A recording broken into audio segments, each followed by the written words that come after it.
All right, good evening. We'll call the Tuesday, June 27, 2023 Urbandale City Council meeting to order, and ask Nicole to take roll call, please. Blake? Here. Harvey Montgomery? Here. Kroll? Here. McBurney? Here. Obrick? Here. All right. Please stand as you're able for the Pledge of Allegiance. I pledge allegiance to the flag of the United States of America and to the republic for which it stands, one nation, under God, indivisible, with liberty and justice for all. Urbandale is a national leader in character counts, endeavoring at all times to promote and model the principles of trustworthiness, respect, responsibility, fairness, caring, and citizenship. In conducting tonight's meeting, we expect that all participants will act in a respectful manner consistent with these principles. Item 2 is to approve the agenda. Is there a motion? So moved. Motion by McBurney. Second. Second by Kroll. Discussion, please vote. Blake votes yes. Here we go.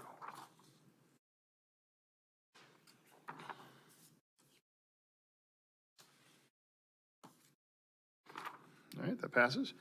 Item 3 is presentations. I do have a proclamation to read for Parks and Recreation Month. We just had this presentation just ahead of the meeting.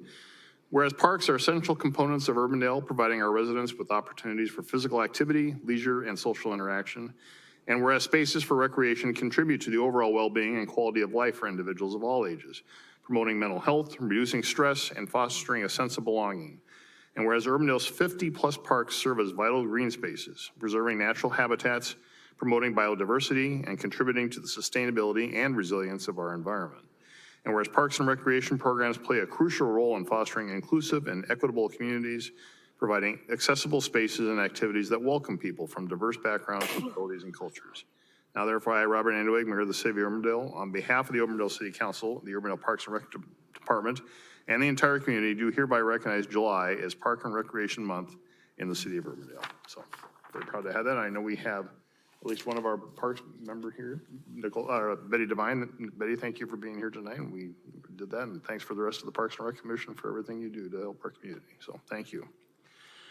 All right, we will move on to Citizens Forum. This is the opportunity to address the council on something not a part of tonight's agenda. Would anyone care to address the council this time? Yes, ma'am, y'all recognize you first. If you can come up here and give your name and address for the record.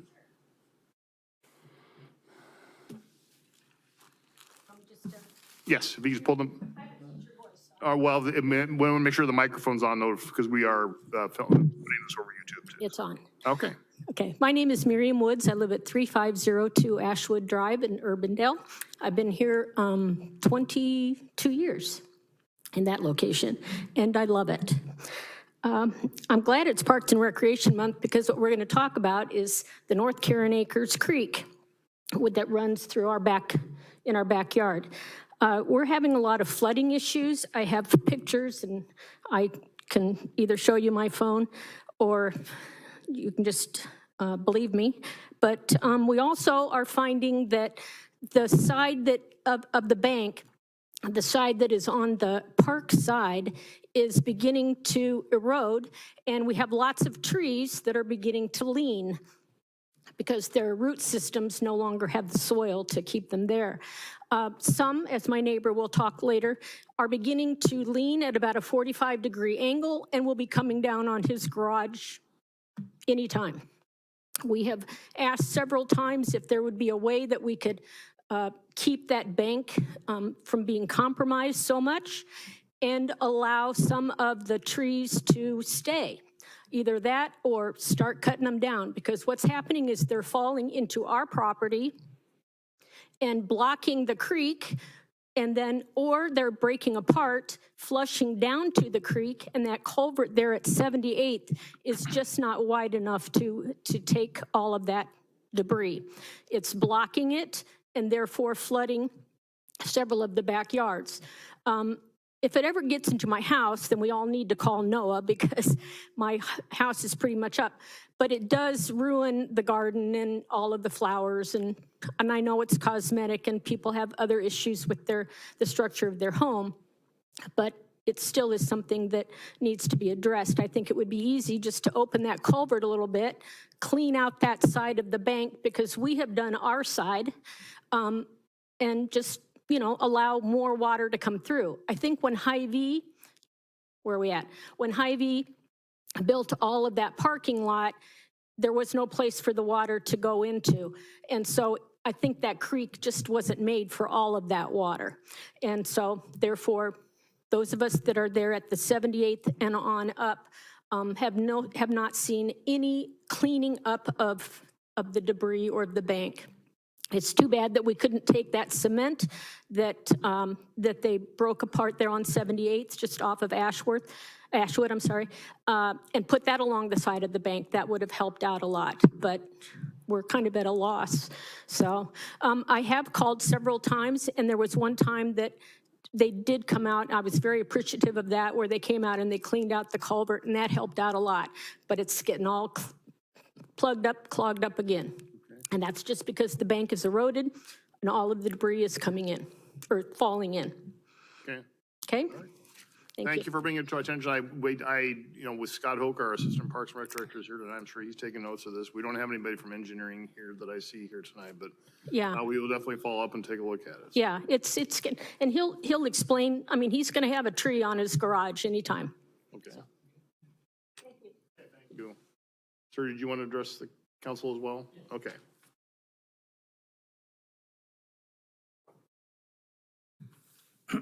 Good afternoon. My name is Hasan Bayraktarovich. I live at 3508 Ashwood Drive, very close to this lady. I'm there since 2007. That is really fantastic place to live. But as you know, and she mentioned, the same problem. I have right now 2 trees. They are awful bad leaning towards my garage, my shed, my great greenhouse, and my fence and neighboring fence and garage.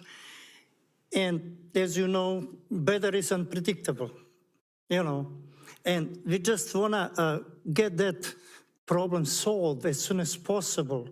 I don't know when.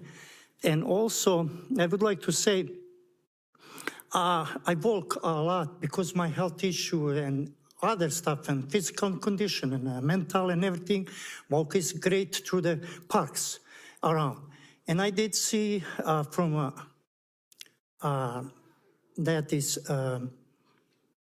Hickman Road to the 86th, and I was impressed. They did a great job there with that creek. My God, I have picture. I said, I would like to have that done to our part from the 78 just to the Douglas Ave. That's very short, distance, but it's clogged up on 4 or 5 places, debris, everything, And I don't know. I don't want to bother you, people. You know already what is the problem. Please, do whatever you can do. Okay. Thank you for bringing it to our attention. Yeah. We will be Thank you. Thank you very much for your patience. Okay. All right. Thank you very much. Is there anyone else who'd like to address the council and not a part of tonight's agenda? All right. Seeing none, then we will move on.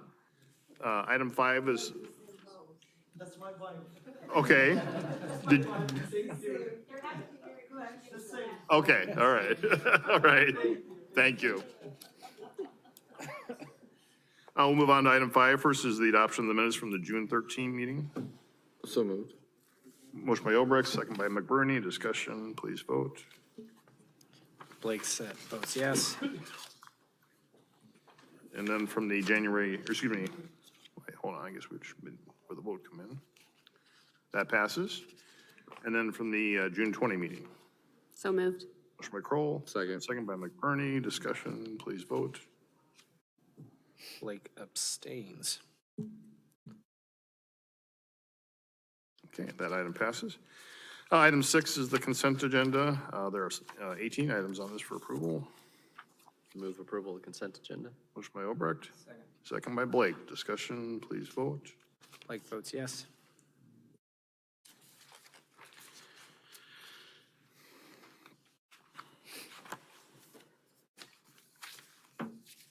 You popped up.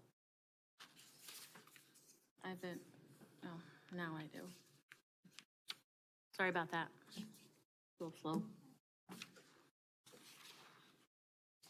All right, that item passes. Item 7, public hearings versus item 7.1, public hearing to consider the fiscal year 22-23 budget amendment number 1. And Nicole, I don't have the public notices for some reason. Sorry about that. This was They were published appropriately? Yes. And were there any objections to those notices none. published? All right. Is there a motion to open the public hearing? So, Motion by Blake, second Second. by Carberry Montgomery. Discussion, please vote. Blake votes yes.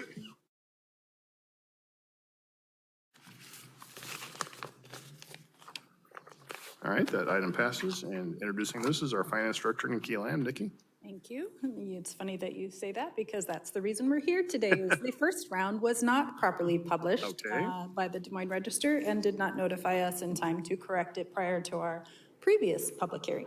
So this is merely a repeat of the items you have already seen and approved on May 16th, but because it was not properly published as planned in May, it had to be republished on June 9th and we cut it out of the paper ourselves to make sure that it was there. So now we have to have the public hearing once again to be legal. So that is what we're bringing before you today. There is no changes other than the date. So again, this is in a budget amendment. The first and now only, given the fiscal year ends in 3 days, $1.4 million in revenue and $2.3 million of expenditures. As we indicated previously, the biggest piece of that was the attempt to go ahead and prepay our airport contribution. But given the timing, that may not now occur because we have to have the 30 days from this from the public hearing to have an appeal of the budget. So we'll work through that process, but to get all of the other pieces in, that's what we're doing now on the 27th. Okay. Happy to answer any questions. I think we lost most of our audience, but. Okay, questions for Nikki on this? All right, we are in public hearing on this item. Would anyone like to address the council on this item? Okay, seeing none, is there a motion then to close the public hearing? Motion by Blake, second. second by Kroll. Discussion, please vote. Blake votes yes.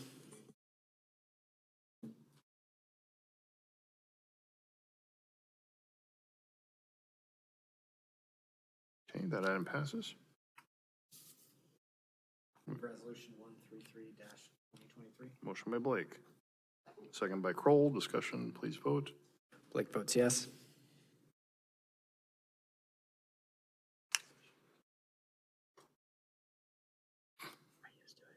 All right, that item passes. Move resolution 134-2023. Motion by Blake, second by Kroll. Discussion, please vote. Blake votes yes.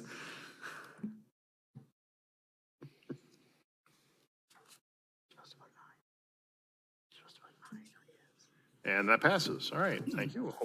Hopefully it's good this time, so. We're running out of time at the end of this year, right? All right, thanks, Nikki.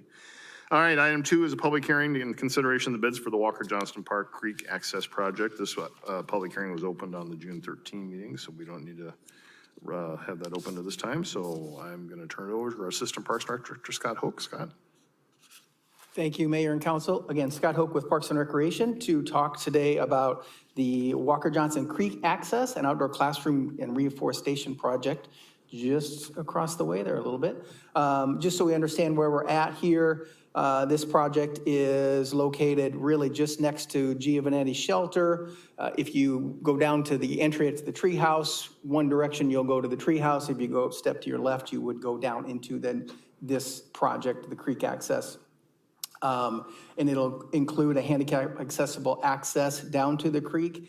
And then when you get down to the bottom, it would have an outdoor learning space, enough for about 25 to 30 people. There'd be some interpretive signage. And this does also include some reforestation of the wooded green belt near the site. The city also received a grant in the amount of $125,000 from the Mid-American Energy Company Regional Fund to help with this project. And we've also, not necessarily part of this portion, but we did receive a $40,000 matching grant from Bravo to add some public art to the project. That has not been determined yet. We just received that grant, so we are excited to move forward with that and add that at the beginning. Don't ask me what it looks like yet, because I don't know. This is a little bit more on the location. You can see right up here on the top is where you would enter. There would be a walkway down, as well as maybe a little bit more adventurous walkway down, really just some steps through the forest area. And then here at the bottom, this is fairly similar to what we did out at Barrett, but a little bit larger in size with a larger, just kind of a classroom area, and then some steps down into the creek as well. And then this is just a little bit about the reforestation. There's not a lot of great variety of trees within that section, just a lot of volunteer stuff. We are going to save what's possible and then come back in with just some good landscape size quality trees. And then we'll also do some sapling plantings as well for some future trees. 4 companies submitted bids for this project, and one of the vendors was unable to secure a performance bond, so the 3 remaining vendors are listed there on the right. Based on the review of the bid, staff is recommending the low bid of Brothers Cleaning Corporation doing business as Brothers Concrete in the amount of $260,000 and $330 be accepted, and this low bid is about 1.5% less than the engineer's estimate for the project. The goal is to have this project completed in November of 2023, maybe with a little bit of the restoration done that following year, and I would be happy to answer any questions. All right, thank you, Scott. Any questions from the council for Scott? So with some of the tree varieties, is there any way you could identify some of those with placards or things that way to talk about the different, Yeah, ones along the especially path. since there's a classroom there? Yeah, ones along the path would be great to do that with for sure, because it'd just be easy access for us to add in some varieties in there. So yeah, we can look to do that. Yeah, that'd be great. All right, we are in public hearing on this item. Would anyone like to address the council on this item? Okay, seeing none. And is there a motion to close the public hearing? So moved. Motion by McBurney, second by Kroll. Discussion, please vote. Lakeford votes aye. Versus yes. All right, that item passes. Motion to approve resolution 130-2023. Motion by McBurney, Second. second by Kroll. Discussion, please vote. Blake votes aye.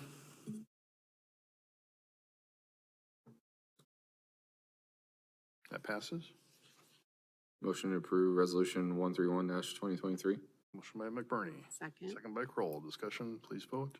Blake votes aye.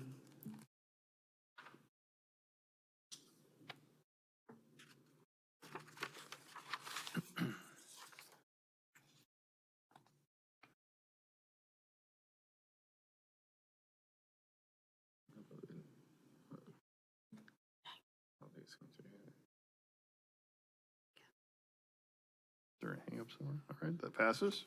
And motion to approve resolution 132-2023. Motion by McBurney, Second. second by Carberry Montgomery. Discussion, please vote. Blake votes aye.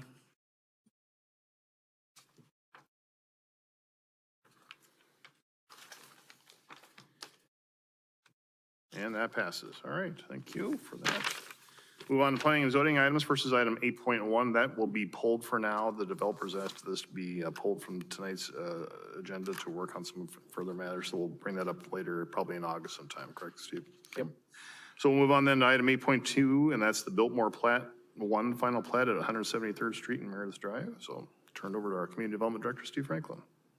Thank you, Mayor. Good evening, all. So this is the aerial photograph for where we are as we continue to move out west. This is 170th Street. This is Meredith. And so we are just west of that intersection at 173rd. You can actually see in here the dirt a little bit where the main drive is going to come in.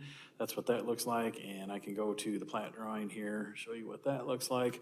So this is 173rd Street coming in off of Meredith Drive, curves around and becomes Oakwood Drive, and then ties into the development immediately to the west, which is the Biltmore West Plat 2.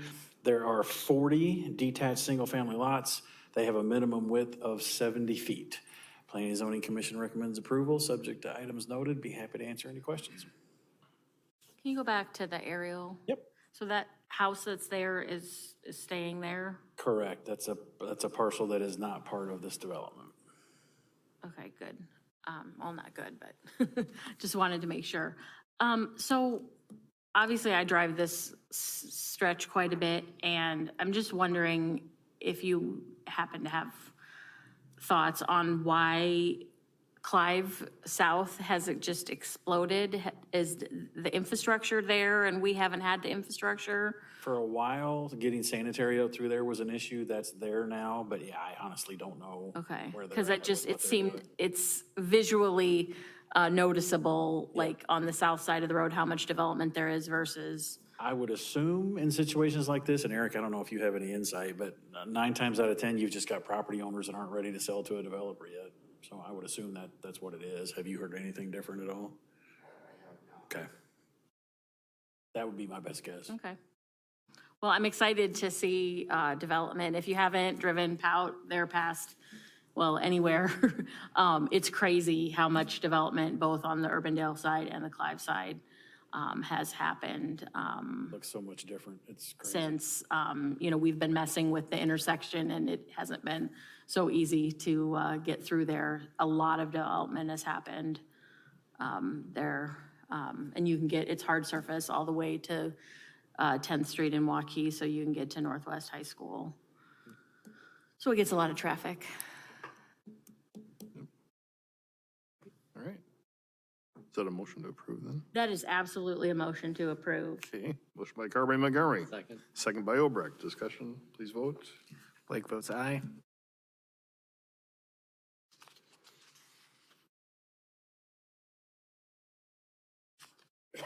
That passes. All right, thanks to you.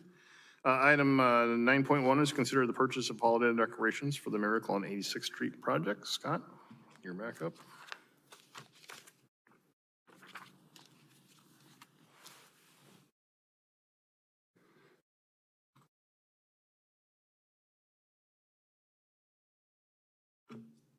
Thank you again, Mr. Mayor. Scott Hope with Parks and Recreation, here today to talk about what is just right around the corner is the holiday season.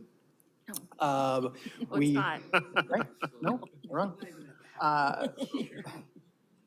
This is an upcoming budget item. We do have funds allocated for fiscal year 23-24 for a purchase for some new items for Miracle on 86th Street. I was going to give you a few highlights from last year. Why wouldn't I? And then we'll talk about the new addition.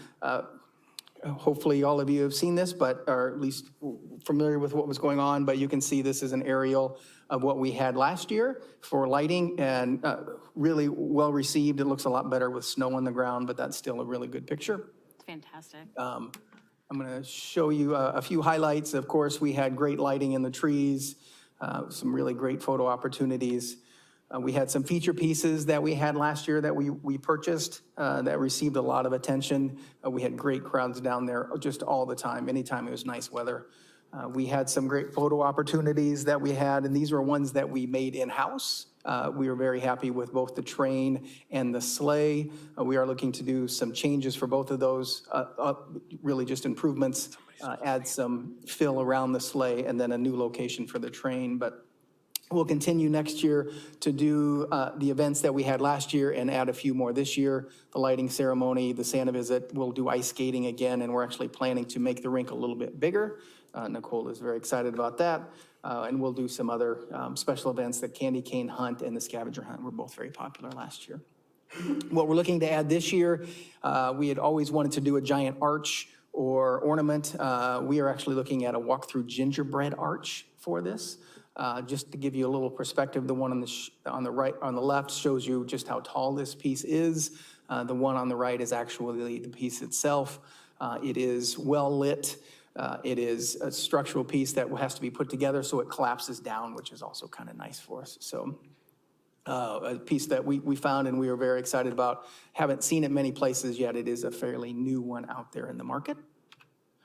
Just so you understand, the plan is the train that was located here kind of in the center, we would locate the gingerbread arch there, and then the plan is to move the train into the forest area and then wrap these trees on the bases, and then create some spotlights onto the train And then, again, not part of this request, but we would also be looking at purchasing some gingerbread items for pictures to put next to the gingerbread house for photo opportunities as well, too, so. We did go out and search for bids for this item. We received 3 bids. Staff is recommending the low bid from Mosaic Design in the amount of $27,371.61 for the purchase of the gingerbread walk-through arch. And I would be happy to answer any questions again. All right. Is it more of a structure than an arch? I mean, it looks like it had wood on the. It's a on the steel in- frame, Okay. actually. And then it's Just be, what's in here, if you remember the shorter arch that we had behind the bench last year, which was a great photo op, it had some garland mixed in with it, which added a little bit better viewing in the daytime. This is a similar product to that, so. do we have any idea how many people came through last year? So we don't have a good count. We have a trail counter in the area, but that trail counter is farther away, right? It doesn't count in the, through the Memorial Tree Park. So I wish I had a great count. Could we get one Try and get one counter placed in there yeah. for The- this year? Yep. I think that'd be, I mean, it'd be great to know. The chamber was able to geofence that area and get you a head count. Yeah. Not that I've seen any numbers on that, but that's an option. Yeah, through cell phone usage, basically, they're able to do that. So. Yeah, no, it's something we can look at.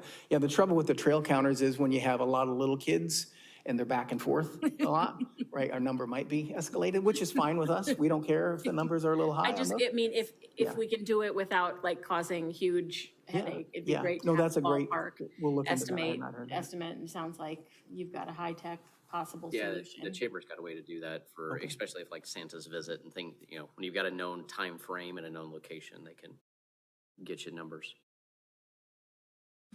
So just a question about, again, assuming yearly support from the council moving forward, is that kind of the goal is to, like you said, that if you're gonna create or light up the lower section, then next year we'll light up this next section, and then, is that kind of the goal, is each year just to add a little bit more?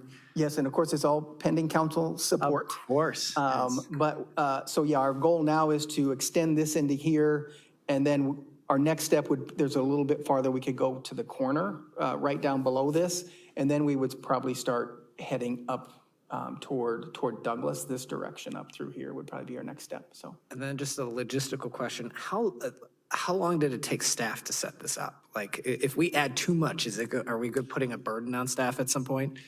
Yeah, it takes some time, but that's kind of what we do, for sure. Of course. And actually, the gingerbread house, because it's one piece, or, you know, one item, we looked at other options when we were looking through what we wanted to do. We looked at maybe wrapping more trees and adding some things, but we did look at that and say that's gonna be a lot of time, a lot of staff time commitment. Again, which we're fine with, right? We can always make those things happen. But the house itself is not a big commitment on time, because again, it's prefabbed and we would just be attaching it together, so. Can we store this at the Parks and Maintenance Facility? We do, yep. There's We enough store room it to- down on Hickman, yep. So in 10 years, we might just have a Christmas wing? Yeah, so, Holiday week. Holiday wing. Yeah. Holiday wing. holiday lights, yes. Miracle on 86th Street, so. And maybe that, and related to that, I know we don't have enough experience with this, but typically what kind of useful life are we going to be able to get out of something like that? At least 10 years or so, or? Yeah, 10 years might probably be pushing on this particular piece. But what we would typically do, just like we're doing now, we probably have that as our feature piece for probably 2 or 3 years, you know, for that dollar amount. And then we would find a new feature piece and move that from its location to another location. We're moving the train probably earlier than we wanted to, but we had this opportunity. So again, we'd have a new feature piece every couple of years, and it invites people to come down. We want to be a little careful, though. There are some things that people like the tradition of, right? Having your kids standing in front of the Christmas tree every year, or the holiday tree, or on the sleigh every year as they grow. So we want to continue to offer those traditional pieces and then still offer some new things as well, too, so. One more idea and then I'm done. And again, if you build up enough, you know, stock, you know, enough stuff, you could do like a Christmas in July and actually have your Christmas in the middle, like instead of, you know, mentioning, it's around the corner, you could put it around the corner. I don't know if I'd want to go in July up against the 4th of July Wow. celebration, for heaven's sakes, but that would be. Anyway, that's But just yeah. an aside. You know, we always look at options. We're, again, always looking to expand and do bigger things. So, yeah, we can look at that. All right. Move approval of Council Letter 7482. Motion by Kroll. Second. Second by McBurney. Discussion, please vote. Blake votes aye.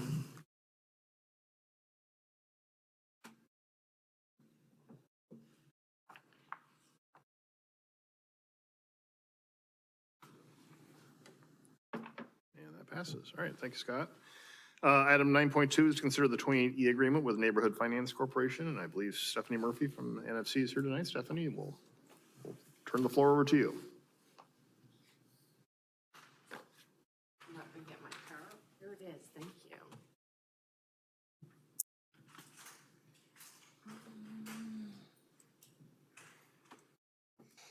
Great.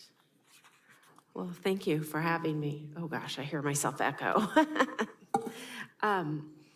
So I'm Stephanie and I'm from Neighborhood Finance Corporation, and hopefully you all know what we are. We're a nonprofit and we've been lending in Urbandale for the past couple of years. So I'm just going to give you a quick update, answer any questions you have. And so here on this slide is our new building that we just moved into at 4908 University. It's clearly under construction. We will have an open house, but we are working from it. So if you stop by, we are there.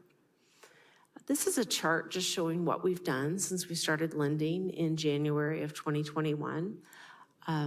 We would like to do even more. So when you're out in the community, if we can ever come to something and market it, or if you can share our information, please do that. But a few things to point out is that with the 2080 money that we've received, we've done almost $154,000 of forgivable loans, but that's leveraged over $1.5 million. Also, we've done almost $500,000 in home renovations to properties during that time. That's that $444,000. We also have other programs that, because we're lending in Urbandale, are available even if we aren't the mortgage lender. And one of those is the Journey to Homeownership program, which is a down payment program specifically for African-American home buyers. And other lenders can take advantage of that as well. And then you may have heard we had the Polk County down payment program. It was $5 million that came from Polk County for $30,000, and we've closed one of those so far, but we have committed that full $5 million. So at a later date, you'll get an update of how many of those were in Urbandale as we're working through those. Part of the 2080 agreement is to expand our lending area. This is something we had hoped to do once we started lending, so we're hoping that you are in agreement, and we're adding this area here, which is the 104.9 census tract. And then new in 2023, thank you very much. You guys funded the Energy Advantage program. And so this is an opportunity to provide solar or other things for people to save on their energy costs and reduce their footprint, their energy footprint. And it's a $10,000 deferred loan at 0% interest. So they don't pay it until they sell their home or if they do a cash out refinance. And it's available in Urbandale for people below 80% of the area median income. So it's an add-on to the loan. So we've closed one so far, and it was people that wanted to get solar, so this made it more affordable. It's really nice for lower income folks too, because they don't always get the tax credit that's available, the income tax credit, because they don't have a tax refund. So it's nice to provide a benefit. And that is all I have. Do you have any questions for me? We really appreciate your support. I have questions. Okay, great. Very excited to have you here in Urbandale. A couple of specific questions related to the Energy Advantage program. And I guess I want to have Larry chime in. Like a house on the eastern part of Urbandale, typical like ranch, what would a solar, do you know what solar panels would cost or? No. No. But my question was actually going to ride along the same lines of. Okay. Well, I'm just wondering, I mean, it sounds like it might go a long way. And then are you involved with the Grow Solar Polk County? Yep. So you're presenting or including your information in the power hours? Yeah, they have, in every one of their presentations, they have a slide on us. Okay. And then if we can, and they're doing it in one of our lending areas, like we follow like where they're gonna be, then we go to the event. So can you come to the one in Urbandale? Yeah. Okay. I don't know when it is. but I don't know we'd when happy it to. is off the top of my head Is either, the but, I city of mean, it's not I mean, it's at the library, so Yeah. it's not technically probably in the lending area, maybe not, but I mean, it would serve Yeah. the lending area. And then I guess my bigger question is, what can we do as city council and the city to help get NFC more in deeper Yeah. here in Urbandale? So I think if you could follow us on social media and share our posts so that your constituents that are following you know. We're in, 6 cities, so we can't follow every event that's happening. But if you know of an event that's happening, and you think, oh, they should have a table there, that's a good fit for who we're serving, send me an email. And we'll get some of our staff there. That's a good, really, we're word of mouth. Realtors is another one. We would love to do more purchases. And so if you know realtors or you're talking with realtors or you see, like I try to when I am on social media and I see that a realtor's posted an open house or something, I'll put in the comments, oh, I see this is in the NFC lending area. I Google it on our map. So that's helpful just so people that are then looking at that house know. We do try to call every realtor when a listing comes up Okay. and So you ask have them. a way to track the listing, whether it's in your, We have volunteers that go to Zillow every week okay, that's and amazing. search all the new listings that are sort of in our price point. Yeah. And then we call realtors and say, hey, this is in a lending area. Can we put a sign in the yard? Things move so fast Yeah. that a lot of times they don't, they're already sold before we Right. get them called. But we do that. So, and if you have ideas too, we might do another postcard mailing. Okay. Those are expensive, but How expansive, sorry, Matt, how expansive is the home improvement definition?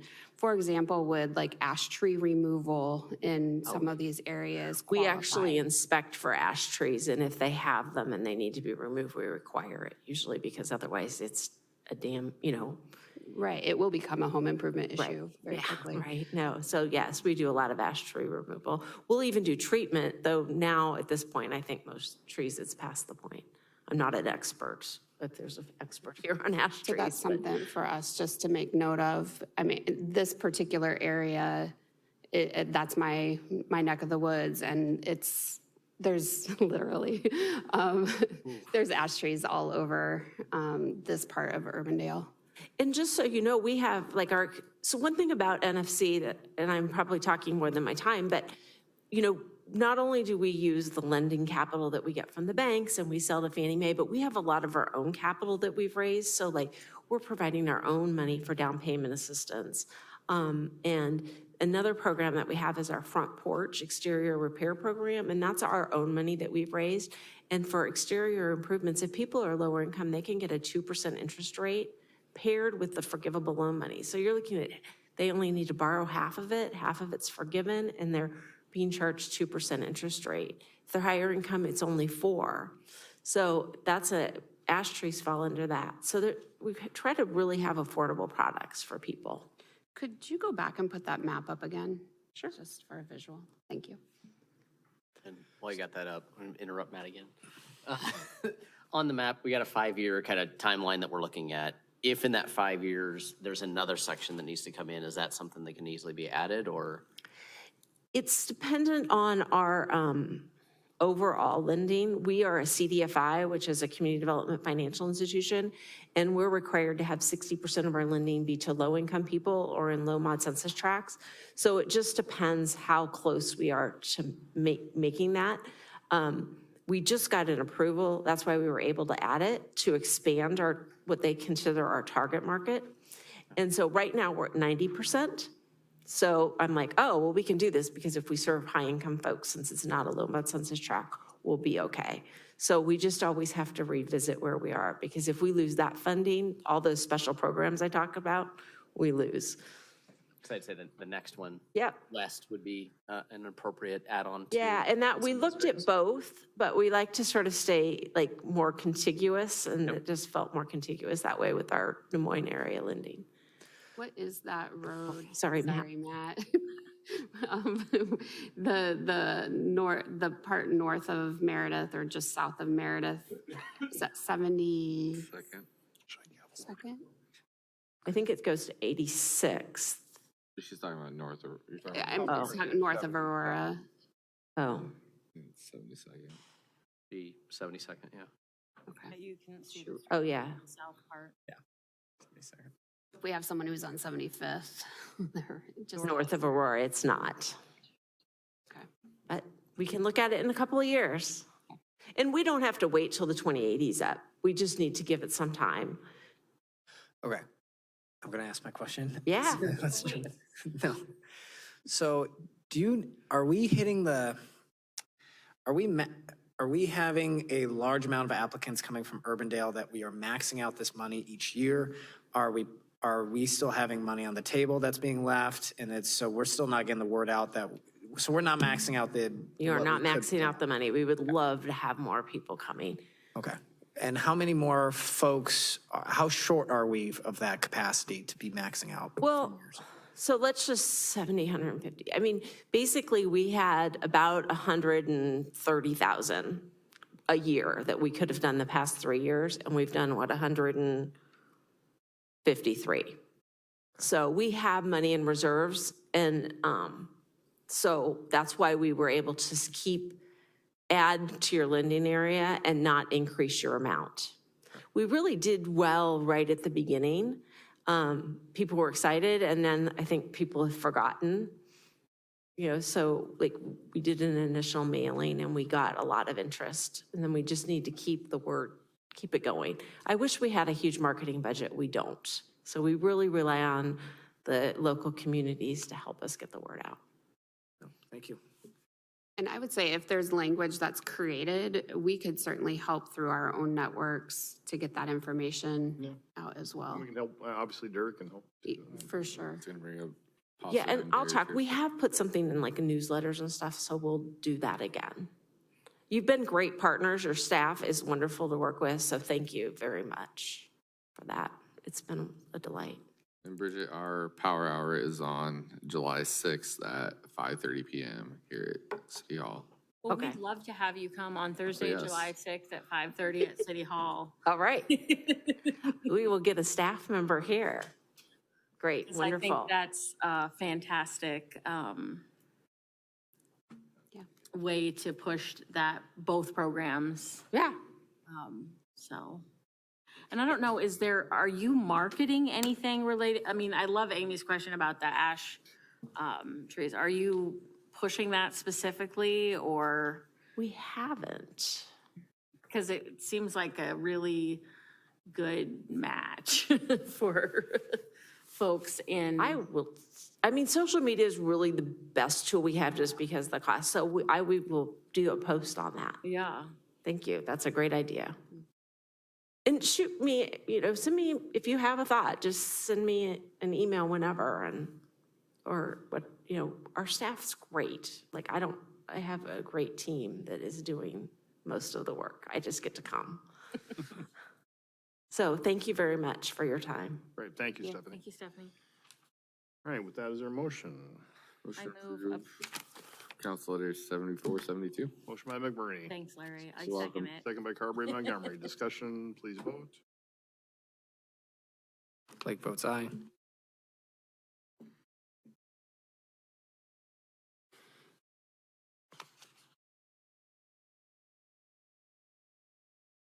All right, that item passes. Good. Thank you, Stephanie. We really do appreciate our partnership with NFC, so thank you. Item 9.3 is to consider the letters of agreement with the Des Moines Area Regional Transit Authority for transit bus shelters. AJ?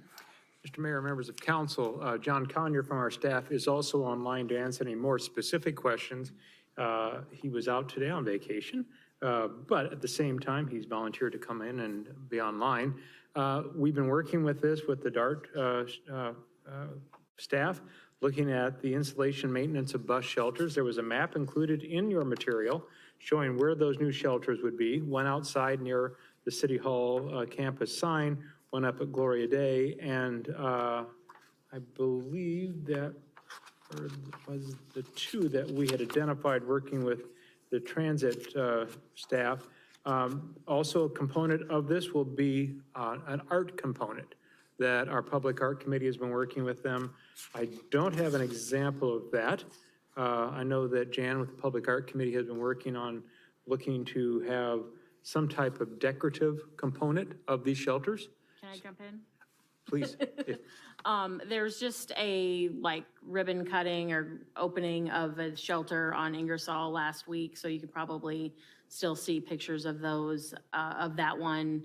They're gonna be made of art glass, which there's several along 6th Avenue. I think there's some in the Drake area. I am incredibly excited about how cool these are gonna look and to see what the Public Art Commission comes up with to make these uniquely Urbandale. So that is really the meat of the agreement for us to put the new shelters up in a partnership with the DART Transit Authority. Be happy to answer questions, and I know John's online as well. All right.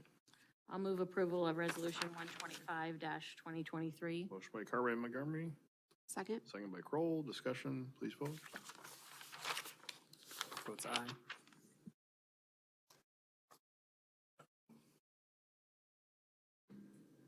That passes. We have one more. Move approval of, go. Move approval of Resolution 126-2023. Motion by Carberry and Montgomery. Second. Second by Kroll. Discussion, please vote. Blake votes aye.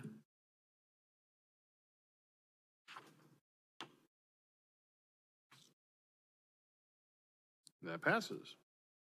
Item 9.4 is consider the insurance coverages for fiscal year 23-24. AJ? Mr. Mayor, members of council, thank you. It's that exciting time of year each year that we renew all of our insurance coverages.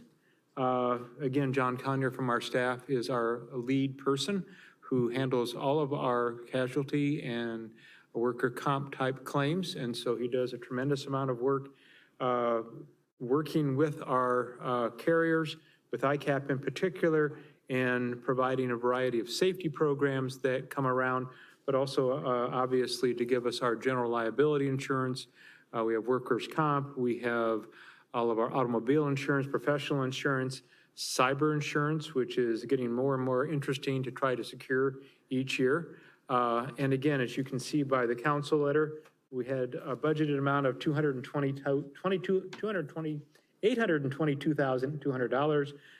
We expect that to be this year to be in the $727,000 range. Again, the material that he sent was really quite extensive. Mr. Tom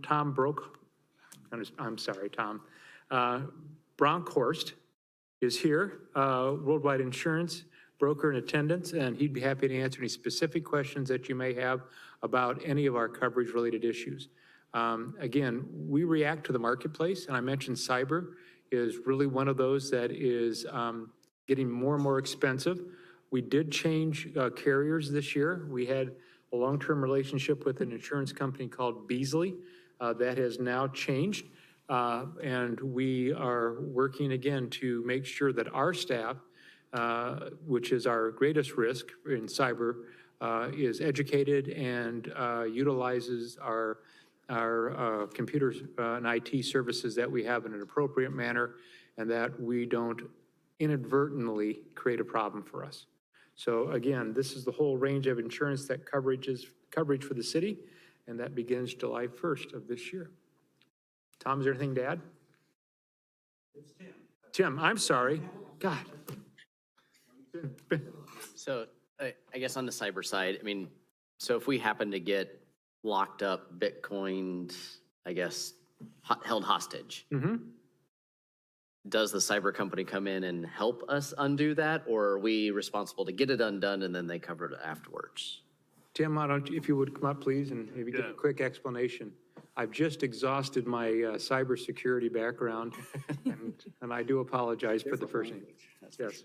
Yeah, thanks, everyone. I'm Tim Bronkhorst with World Insurance, and we're fortunate enough to be of service to you for the business insurance. And the answer is yes. So what they do is they immediately call a cyber coach and walk you through it. So we get somebody on the line right away, and whether they can get in, remotely on your computers or just verbally walk you through it, that's what we have them do with you right away. So you just call right away, talk to us, and we'll get on it and get the claims people involved right away. And then I guess the more and more of our stuff that gets online, say if one of our online vendors is the issue, then same type of thing, they kind of help us work through the issues.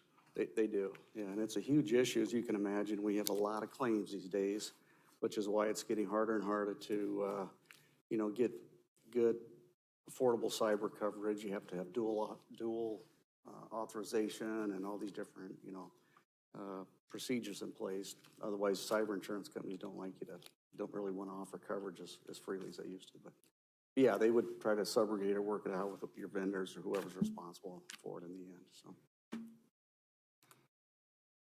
good questions. With respect to ICAP, I know this has always come up a lot, but we're always doing a reality check as far as what our coverages are and what the premium costs are with ICAP versus with commercial insurance as well. Yeah, it's probably been a couple years since we went out to the private sector market to find a comparable. The last we checked, and this has been several years, I believe Travelers was the only one that was still offering municipal coverage in that environment. I think EMC provides for communities less. They have a population threshold that we far exceed. But that market is still very hard for municipalities and counties. So ICAP is really still the most probably reasonable position for us to be in. Also, if you'll recall, and this, we probably hadn't had this discussion with the members on council now, but one of the big road barriers of ICAP of getting out is you take your claims with you. And so you have to have enough secured in reserves to make a determination that if you're in that gap, that if anybody files a claim against you, it's on us instead of insurance. Right now, we have insurance coverage for, as I mentioned, all of our operations. We have various levels of deductibles. But if we were to make that change, and before our new insurance became effective, that we would have a position of vulnerability that we would hope nothing would happen, no accidents, no claims, no trips, no falls, nothing, because then we would be on our own. And any outstanding claims, we also would have to have in reserve too. You can't get continuous coverage? I would defer for continuous coverage. Yeah, usually there's like a retroactive date that the new insurance company will pick up, prior acts coverage is what they call it. Yeah. So that there's, we avoid those gaps in coverage, especially if it's on what they call a claims-made policy. So we just have to make sure that, that data is accurate and really shouldn't be any kind of gaps or problems with that, but that's very true. And again, ICAP is, we're comfortable enough with the solvency of the organization. The solvency of the ICAP. ICAP, as far as their reserves and claims made against ICAP. Yeah, it's interesting because, we went over and talked to them. They're strong financially, but, there's capacity issues. So in other words, there's only so much capacity that insurance companies are able to offer coverage for. And then they run out of capacity, which is what ICAP's kind of faced with. And so as far as we know, you're still in a good spot with them, and keep an eye on them. Are most municipalities still insuring with them too in Iowa? A huge market share with ICAP. I have some other ones that are with EMC, like AJ said, that are smaller communities, but they have a large market share. Okay. Yes, they do. All right. At one time, I thought the number was something like 480 public entities in the state of Iowa, counties, school districts, communities. Yeah, it sounds pretty accurate to me, yeah. Mm-hmm. All right, Yep, you bet. I think it's a good place to be right now. okay. Any further questions? Good, thank you, Tim. Thank you. With that, is there a motion? Motion to approve council letter 7462. Motion by McBurney, Second. second by Kroll. Discussion, please vote. Blake votes aye.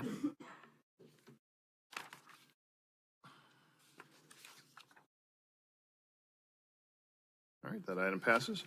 Item 9.5 is to consider the first reading of ordinance 2023-04 regarding cigarette permits. AJ? Very quickly, Your Honor, members of council, we are updating our ordinance to be current with state code. Our city clerk is in charge of all of our licensing, and we want to make sure that we have all of our provisions by our code that are in sync with the state. Also, one of the provisions that we want to include is to ensure that when a cigarette permit is licensed, that the licensee is actually at a location that retail sales was permitted. We've had one faux pas in the past where they didn't sync up, where they got a license to sell cigarettes when then they gave us their address and we determined they weren't supposed to be selling cigarettes at that location. So this will sync up our system. That will be a better coordinated effort to make sure that singular event won't happen again. And Nicole, if we can fill in any gaps that we have, she and her folks are the ones that are responsible for all of our licensing. All right. So I'm just flipping through this. I apologize, I wasn't getting the app to work for me before, but we're now allowing self-service sales. Is that a state code change? I'm looking at 111.08. It says self-service sales prohibited is now crossed out. There's some other stuff crossed out. That makes it match the state code, yes. The provision that prohibits it, if I remember correctly.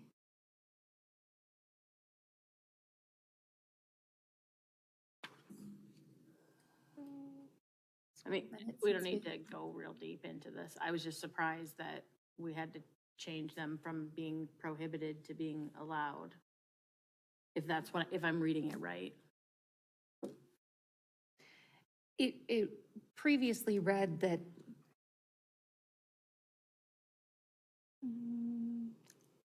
I can check on that. Bob is online. Oh, don't worry about it. We can do, It just popped, I For the mean, next reading. yeah, I mean, this is the first reading, so we just can if I certainly. could get some clarification Sure. on that. I should have asked that ahead of time, but. Well, and it doesn't look like it was necessarily prohibited before. It was,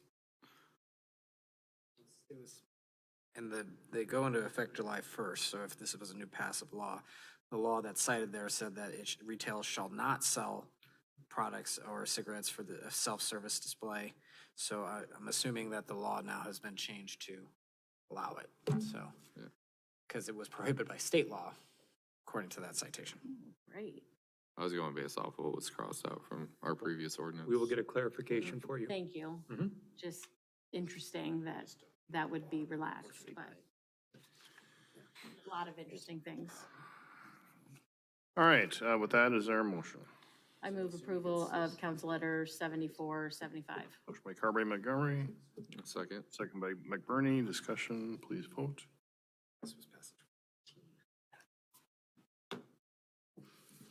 Blake votes aye.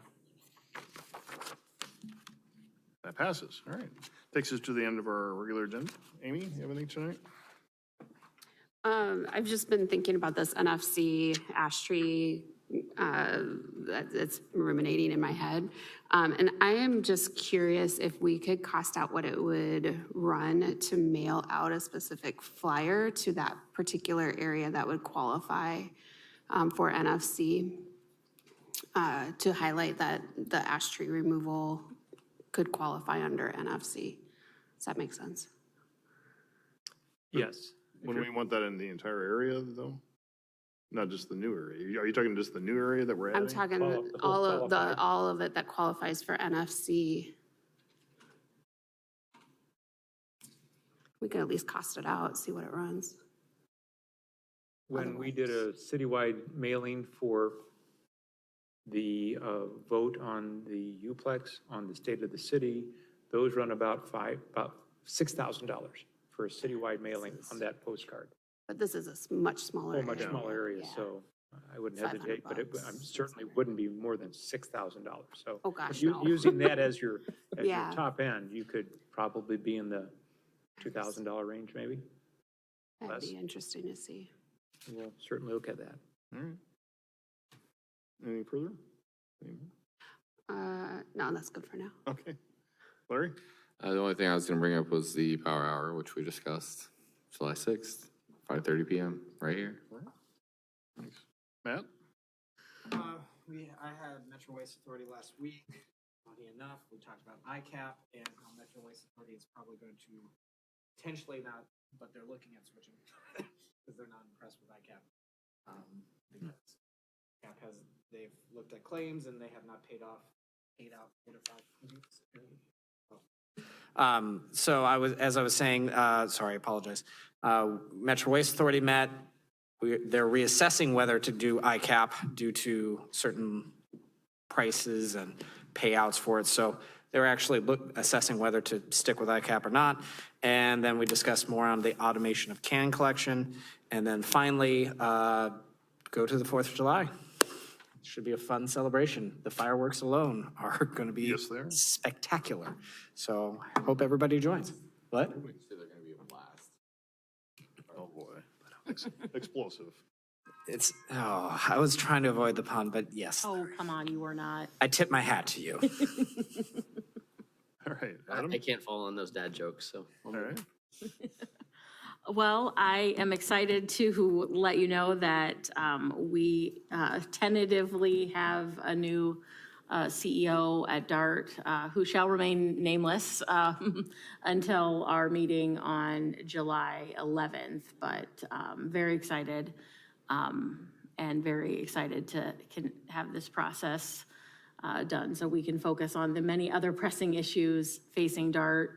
We had put in for a bus and bus facilities grant from FTA and did not receive that for the new bus barn, for lack of a better word. So there's some real challenges coming down on that. Super excited to see the light pole signage at Alice's Road, 170th and Meredith. Those make me way more excited than they probably should, but to see those signs continue out west is something I think that is a small token to show that we are Urbandale, as far as west as you can go. And also, I had the opportunity to do a tour of some Habitat for Humanity homes in Des Moines, a bus tour at some of their locations last week, and wanted to make sure everyone saw the articles about the duplexes that Habitat is building in Ankeny. It's a new product for them that includes garages, which is something that they don't build in Des Moines for the most part. So I think that's something to kind of keep in mind as we explore ways to develop more affordable homeownership and rental opportunities in Urbandale. So I'm sure I could come up with more stuff, but that's it for now. All right, thank you, Bridget. I do have a few things. It's been a great couple of weeks in Urbandale, obviously, yeah. with the total health campus, I think that's the term that we're using on that. You had an opportunity to meet last Monday with property owners in the area there, John Deere ISG and Delta Dental, some of the pioneers that have really taken and started in that area and talked to them and give them some of the flavor of what's going to be happening. And I think they're very excited to see what's happening in the area. Obviously, that's going to, as we said, in my years, I truly think this is going to be a transformative development for our city. This is one of those few that I think are really going to have a major impact on our community for years and years to come. So very excited to see that. And then last Friday, I was able to go to the Purple Soiree, which is the Alzheimer's Association event where they announced the Broadlawns component of that. And was very excited to hear the reaction to that and see that as well. So I was honored to sit with Bob Brownell and Dr. Bender from Broadlawns to announce that as well. So exciting things coming there. This morning, I previewed the State of the City addresses, which is this Thursday evening. So that's another thing that I think it's going to be good. So stay tuned for that, and we'll hopefully many of you can be here Thursday evening for that. I think we have pretty much a full house guaranteed for that as well. So what Derek told me, 125 so RSVP'd. we're going to have a full room here tonight, or Thursday night for that. So with that, I have nothing further. Appreciate everything for tonight, and we are at the end of our agenda.